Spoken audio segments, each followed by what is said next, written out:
cette dernière information, justement, les gardiens de la révolution iranienne menacent d'ouvrir de nouveaux fronts face à cette offensive israélienne au Liban.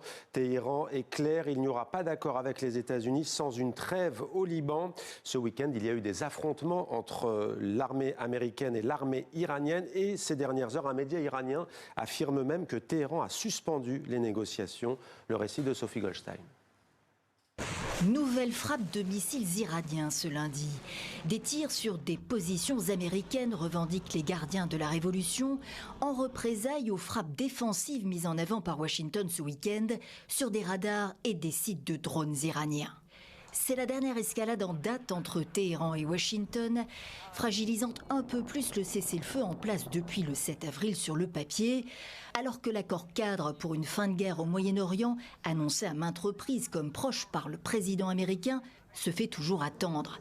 La responsabilité est américaine, insiste le porte-parole iranien. Qu'une partie introduise de nouvelles exigences tout en s'attendant à ce que l'autre partie les accepte n'est pas possible. Cette situation perturbe sans aucun doute le processus et le rallonge. Pas d'accord possible, poursuit-il, sans cesser le feu au Liban, où les affrontements se poursuivent entre le Hezbollah pro-iranien et l'armée israélienne. Téhéran ne semble pas bouger d'un iota, tant sur le détroit d'Ormuz que sur le nucléaire. Les positions officielles partagées par ceux qui s'expriment dans la capitale iranienne. Il n'y a aucune concession possible de notre part avec les États-Unis. L'uranium enrichi nous appartient.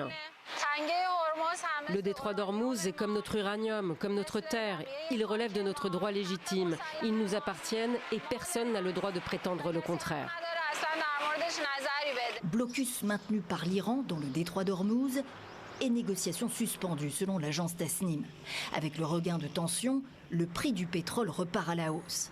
Ormuz, objectif prioritaire de Donald Trump, il y a quelques heures encore, le président américain a assuré que l'Iran voulait vraiment un accord, il suffisait de patienter et de se détendre, voir combien de temps encore il y est disposé. Les États-Unis sont préparés à reprendre la guerre, annonçait le ministre Hegseth samedi.